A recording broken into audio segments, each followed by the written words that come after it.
Hey there. So I decided to make my first, cracker for the dehydrator, and I'm going to use this TannyRaw recipe as like the base for my recipe, my own recipe. I've changed it a bit, so I basically used this one to get the idea of like how many chia seeds I should use and stuff like that. So I'll show you that here.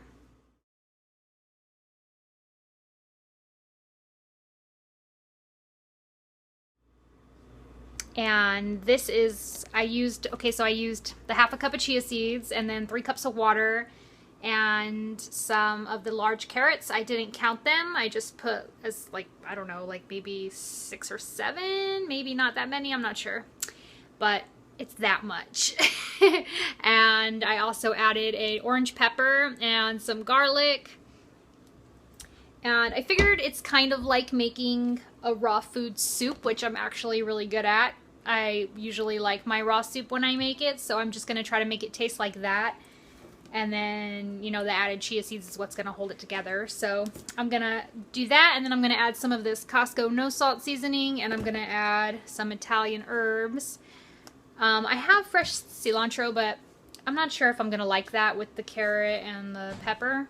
It might be good, but I'm going to start with this and see if I like it, because it's going to be trial and error. I'm not going to really know if I like it until I, finish dehydrating it and eat it. So this is my first batch and trial and error. So I'm probably going to put like 3 tablespoons of this in there, because I like spicy stuff, or I like it to be spiced, I should say. I don't really like hot stuff, but this stuff is a little bit spicy if you use too much. It does kind of burn your tongue if you use too much. But anyway, so that and this, and I think like the heat of this with the sweet flavor of the pepper and the carrot, I think that'll be good. So that's going to be my first batch, and that's what I'm going to try. And I'm going to try to make tostadas out of it. So I'm just going to make like smaller circular sizes, so that we can make, like I said, tostadas. So I can make like just like a vegetable ceviche with no fish, and use that on top. That would be really good, and I really love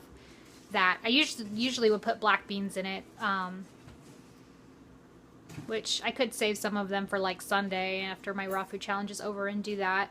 But yeah, that's just a thought. Anyway, I'm gonna mix this, and then I'll show you what they look like on the dehydrator sheets.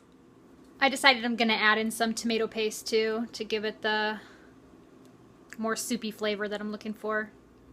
So this is what it looks like. I used a half a can of tomato paste and all the other stuff that I told you. Now I'm going to blend. Alright, so it's all blended, and now we're going to pour it. Alright, I have to say that they smell really good.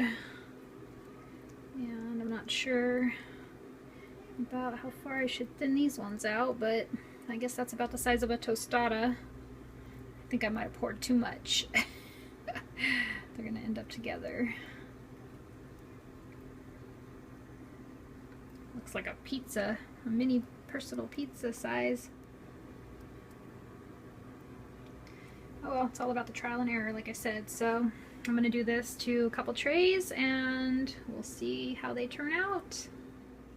So there's one, here's the other one, and I have just barely a little bit left for maybe 1 or 2 more.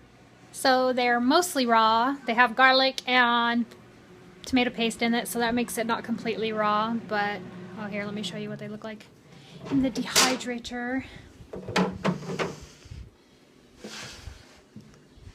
Some of them are bigger than others.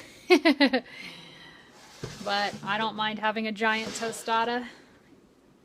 They smell really, really, really good. So I'm going to cook them on 145 degrees for a couple hours, and then when I go to bed, I'll turn it down to 115. Well, before I go to bed, I'm only going to leave it on for like, it's almost 4 o'clock now. I'll probably leave it there till like 7 o'clock on 145, and then I'll turn it down to 115 till tomorrow. And then we'll see how they are in the morning, and if they're not done, I'll probably put it down even lower since I have to work tomorrow, and just let it cook for the rest of the day until I get home from work. So we'll see how they turn out. You have to check back with me tomorrow.